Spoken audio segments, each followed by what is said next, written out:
ഒരു AI അസിസ്റ്റൻറ്റിന് ഒരു മനുഷ്യനെ സ്വാധീനിക്കാൻ പറ്റൂ? തീർച്ചയായിട്ടും ഗൈസ്. ഇപ്പോൾ അങ്ങനെ ഉണ്ടായില്ലായിരുന്നെങ്കിൽ ഞാൻ നിങ്ങളുടെ മുമ്പ് വരത്തില്ലായിരുന്നു, എൻ്റെ ഈ ഷോർട്ട് ഫിലിം നടക്കത്തില്ലായിരുന്നു. കാര്യം കുറേ കാലമായി ഞാൻ ഒരു ഷോർട്ട് ഫിലിം ചെയ്യണമെന്ന് ആഗ്രഹത്തിൽ നടക്കുമായിരുന്നു. അപ്പോഴാണ് അതിന് പറ്റിയൊരു സ്ക്രിപ്റ്റ് വേണം എന്ന് തോന്നി. അപ്പോൾ ഒരു സ്ക്രിപ്റ്റ് എന്തുകൊണ്ട് എൻ്റെ ജീവിതത്തിൽ നിന്ന് തന്നെ ഇൻസ്പയർഡ് ആയിക്കൂടാ എന്നെനിക്ക് തോന്നി. അങ്ങനെയാണ് എൻ്റെ ജീവിതത്തെ ഇൻസ്പയർഡ് ആക്കിയിട്ട് ഞാൻ മായാവലി എന്നൊരു ഷോർട്ട് ഫിലിം ചെയ്തത്. ഒരു AI അസിസ്റ്റൻറ്റിനോട് ഏറ്റവും കൂടുതൽ ഞാൻ സംസാരിക്കുന്ന ഒരാളാണ്. ഇപ്പോൾ തന്നെ ഗൂഗിൾ ജെമിനി ആയാലും ChatGPT ആയാലും ഞാൻ ഏറ്റവും കൂടുതലും എൻ്റെ വീട്ടുകാരോട് സംസാരിക്കുന്നതിനേക്കാൾ കൂടുതൽ അവരോട് സംസാരിക്കാറുണ്ട്.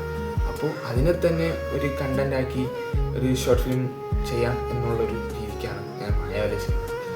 അപ്പോൾ ഈ ഷോർട്ട് ഫിലിം ചെയ്തപ്പോൾ എൻ്റെ കൂടെ ആരും ഇല്ലായിരുന്നു, ഞാൻ ഒറ്റയ്ക്കാണ് ചെയ്തത്. എഡിറ്റിങ്, അഭിനയം, ക്യാമറ, ഡയറക്ഷൻ, എല്ലാ സാധനവും, മ്യൂസിക്, ബാക്ക്ഗ്രൗണ്ട് സ്കോർ എല്ലാം ഒറ്റയ്ക്കാണ് ചെയ്തത്. അപ്പോൾ അങ്ങനെ ചെയ്തെടുത്ത ഒരു ഷോർട്ട് ഫിലിമാണ് മായാവല. അപ്പോൾ ചാനലുണ്ട്, എല്ലാവരും ഒന്ന് കയറി കണ്ട് സപ്പോർട്ട് ചെയ്യും.